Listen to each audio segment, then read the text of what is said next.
নমস্কাৰ মৰমৰ বন্ধু বান্ধৱীসকল তোমালোকৰ মৰমৰ channel Bharati education and information সকলোকে প্ৰথমতে স্বাগতম জনাইছোঁ ইউনিট টেষ্ট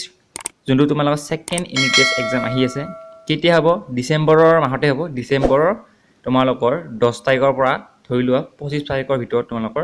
ছেকেণ্ড যোনটো ইউনিট টেষ্ট এক্সাম আৰম্ভ হ'ব আৰু এই ইউনিট টেষ্ট এক্সামৰ তোমালোকৰ চিলেবাছখন বহুত দৰকাৰী ঠিক আছে যেহেতু এই ইউনিট টেষ্টত তোমালোকৰ 25 নম্বৰৰ পৰীক্ষা হ'ব পাৰে বা 50 নম্বৰ পৰীক্ষা হ'ব পাৰে এইটো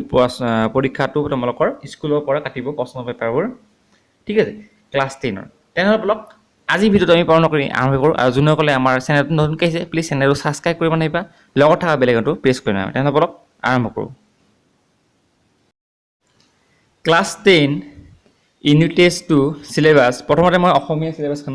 তোমালোকৰ ওচৰত শ্বেয়াৰ কৰিম ঠিক আছে তেনেহ'লে ব্লক প্ৰথমতে তোমালোক গ্ৰুপ 8 তোমালোকে চাব লাগিব অসমৰ জনগোষ্ঠীৰ গাঁথনি আৰু সংস্কৃতি এই লেসনটো লাগিব এক নম্বৰ কথা দুই নম্বৰ মই অসমীয়া কবিতাটো তোমালোকৰ মূল ভাৱ আহিব 100% আৰু এই পাঠটোৰ পৰা প্ৰশ্নটো আহিব দ্ৰুত পাঠ মণিপুৰসকল ৰাভাসকল এই দুটা পাঠৰ পৰা প্ৰশ্ন কাটিব নতবিধি শতবিধি সমাস ভাৱ সম্প্ৰসাৰণ আৰু সন্ধি জ্যোতি চিহ্নৰ ব্যৱহাৰ খণ্ড বাক্য আৰু জতুৱা ঠাঁচ ঠিক আছে ভাৱ সম্প্ৰসাৰণ তোমালোকে প্ৰিভিয়াছ ইয়াৰৰ যোনবোৰ মেট্ৰিক পৰীক্ষা হ'ল আমাৰ সেই মেট্ৰিক পৰীক্ষা ৰিলেটেড যোনবোৰ আহিছে মেট্ৰিকত সেইবোৰ তোমালোকে চাব পৰা ঠিক আছে ভাৱ সম্প্ৰসাৰণবোৰ আৰু সমাক লাগে বহুত দৰকাৰী সমাকবোৰ চাবা ইমান পৰা ঠিক আছে নেক্সট তোমালোকৰ গ্ৰুপ বিত আছে তোমালোকৰ কানাৰ চাতুৰি আৰু এই পাঠটোৰ পৰা তোমালোকৰ বহুতখিনি প্ৰশ্ন কাটিব ঠিক আছে 1 নম্বৰীয়া 2 নম্বৰীয়া আৰু 3 নম্বৰীয়া ঠিক আছে 1 2 নম্বৰ 3 নম্বৰ চাবা পাঠ ভিত্তিক আৰু প্ৰয়োজনীয় ব্যাকৰণ ঠিক আছে পাঠৰ যোনবোৰ মানে কি কয় ব্যাকৰণ ধৰি লওক কিছুমান আমাৰ কিতাপৰ তলত থাকে যে বিপৰীত শব্দ সমাৰ্থক শব্দ ঠিক আছে বা সংস্কৃত কি কয় আধুনিক শব্দ এনেকুৱা থাকে নহয় সেই শব্দবোৰৰ ব্যাকৰণ আমাক লাগিব পাঠৰ ঠিক আছে ইয়াৰ নেক্সট কি আছে চাওঁচোন নেক্সট তোমালোকৰ ইংলিছৰ চিলেবাছ তোমাক কৈ দিছোঁ তোমালোকক টি ফ্ৰম আছাম ঠিক আছে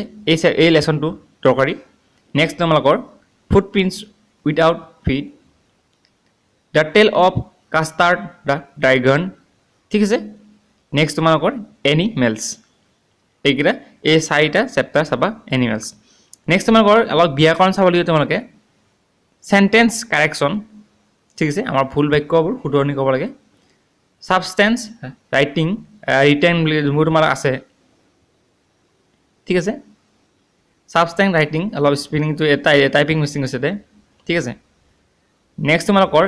স্পকেন ইংলিছ ঠিক আছে স্পকেন ইংলিছ যোনটো তোমাৰ কিতাপ আছে এই কিতাপখনৰ পৰা দুই এটা প্ৰশ্ন আহিব পাৰে যেনেকুৱা তাতে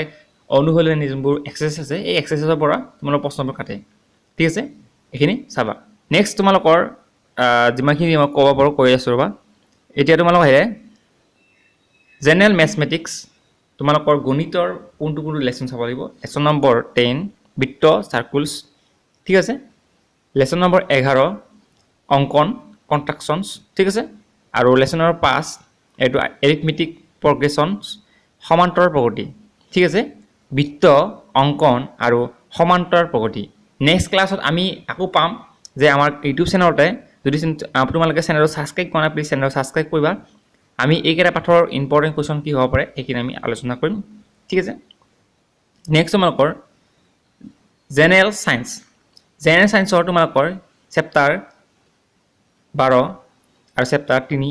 আৰু চেপ্টাৰ 16 চেপ্টাৰ 12টো হৈছে বিদ্যুৎ আৰু চেপ্টাৰ 3 হৈছে মেটেল এণ্ড নন মেটেল মানে ধাতু আৰু অধাতু আৰু মেনেজমেণ্ট অফ নেচাৰেল ৰিচৰ্চ তোমালোকৰ প্ৰাকৃতিক সম্পদৰ ব্যৱস্থাপনা ঠিক আছে এইখিনি তোমালোক চাব লাগিব আৰু তোমালোকে এইখিনি যে মই চিলেবাছ দিছোঁ এইখিনি চিলেবাছ একাডেমিক কেলেণ্ডাৰ যোনখন আমাৰ কেলেণ্ডাৰ দিছে একাডেমিক সেৱাৰ তৰফৰ পৰা সেইখনৰ ভিত্তিতহে মই এইবোৰ চিলেবাছ দিছোঁ ঠিক আছে ইয়াৰ অলপ চলপ চেঞ্জো হ'ব পাৰে চিলেবাছ দুই এটা চিলেবাছ কি হয় দুটা এটা হেৰি তোমালোকৰ কি কয় চেপ্টাৰ চেঞ্জ হ'ব পাৰে কিন্তু যিমানখিনি আমাৰ সেৱাৰ পৰা দিছে সেইখিনি তোমালোকৰ ওচৰত শ্বেয়াৰ কৰিছোঁ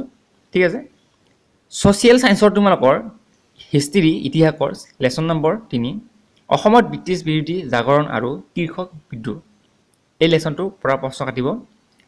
আৰু চেপ্টাৰ নম্বৰ 4 ঠিক আছে 4 ভাৰতৰ স্বাধীনতা আন্দোলন আৰু অসমত জাতীয় জাগৰণ ঠিক আছে অসমত জাতীয় জাগৰণ ঠিক আছে হিষ্ট্ৰী এইখিনি 3 আৰু 4 লাগিব আৰু জিঅ'গ্ৰাফিৰ পৰা তোমালোক লাগিব